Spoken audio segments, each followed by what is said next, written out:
Call the Compensation Committee to order. Ms. Enchil, would you take the roll for us, please? Here. For the Director of Finance, Ms. Ortega. Ms. Hendricks. Here. Mr. Unterman. Mr. Unterman. Here. Chairperson Keeley, you have a quorum. Thank you. Item number 1 on the agenda is the approval of the committee agenda. I could entertain a motion to approve the agenda. So moved. Second. Okay. Moved by Grant, seconded by Sharon. Those in favor? Aye. Opposed? Okay. A closed session report. There was no action taken by the Compensation Committee in closed session.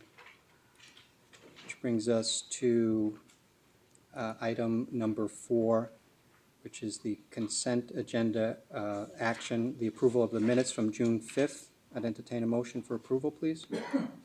So moved. Second. Moved by Sharon and seconded by Grant. Those in favor? Aye. Opposed? Okay. Item 5, action item. Moving right along. Cassandra. Thank you. This item is to recommend the incentive criteria for the Chief Operating Investment Officer and the Director of Inflation Sensitive. The Chief Operating Investment Officer is responsible for policy consistency within the investment office, investment compliance, and operational risks and audit issues. The position reports directly to our Chief Investment Officer, and it uses an investment director position for appointment. Evaluating the responsibilities of the position, PCA opined that the compensation structure should focus on key metrics and outcomes in those criteria within the responsibilities, and recommended a weighting of 80% qualitatively for the position with 20% quantitatively against the total fund performance. PCA's recommendations are in attachment 1 for your consideration, and they are also here to speak to those, and Chris is ready to speak to the position itself as well. The inflation-sensitive portfolio position is to appoint a senior-level position over the inflation-sensitive portfolio, which was adopted by the TRB in 2008. The components include inflation-linked securities, infrastructure assets. In 2010, a portfolio manager position was added to oversee the infrastructure program within the inflation-sensitive portfolio, and the assets have now grown to over $764 million. With the growth of asset size and the complexity, it created a need for a senior-level manager to be appointed over the responsibilities of that portfolio and the associated staff within the portfolio. PCA has also recommended the incentive criteria for that position, weighted at 50% for the inflation risk asset class, 30% total fund, and 20% personal performance. So Chris is here to address any questions on that, and again, PCA is here to answer questions. Thank you, Cassandra. Chris, did you want to add anything or just up for questions? Okay. Very thorough. Okay. Any committee members have comments or questions for Cassandra or Chris?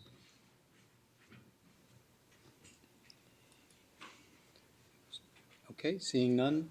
Staff's recommendation. Okay, it's moved by Grant to Second. approve staff's recommendation, seconded by Sharon. Any discussion or questions? Seeing none. All those in favor? Aye. Opposed? Okay, thank you. All right. Item number 6, the policy review of private equity benchmarks for incentives. This is an item that we've had a few discussions on already, and it's now before us for action item.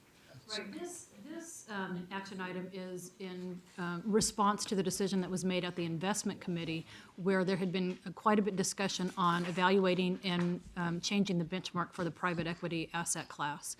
So the investment committee approved the change in the benchmark for the private equity asset class for the short-term performance using the State Street Bank, and then keeping the Russell 3000 plus 300 for the long-term performance.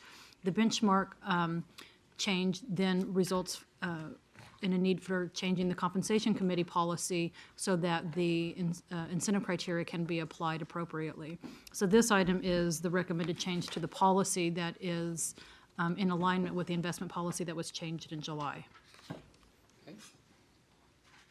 Any questions, comments on the policy, recommended policy change?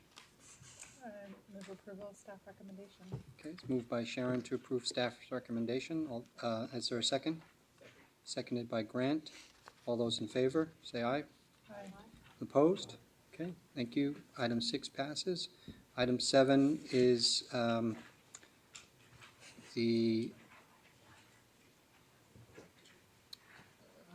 item 6, excuse me, is a review of information requests. I don't believe there were any. Item 7 is the draft agenda for the next committee meeting. Any comments on the next agenda for compensation? Cassandra, did you want to add anything, or it's pretty self-explanatory there? No, we're going to be looking at some changes to some of the other asset classes relative to the incentive criteria. This was a little bit more deeper dive into some of the policy parameters. We're going to be coming in November to kind of get some direction from the board while also making some recommended areas for us to look at and then come to an agreement on what we should be looking at. We also have some housekeeping changes that we will be recommending to the board relative to the policy. We will also be moving forward a proposal for the incentive criteria for the associate portfolio manager classification. That classification was approved by the board at a previous meeting, and those classification specifications are at the California Department of Human Resources for evaluation and adoption. But we want to make sure that we have the incentive criteria prepared should we get those classifications approved and ready for appointment into those positions. So that's what we have moving forward, also with our incentive disclosures for the 13-14 fiscal year. Thank you, Cassandra. Item 7 is are there any comments from the public, statements from the public? Seeing none, the Compensation Committee is adjourned.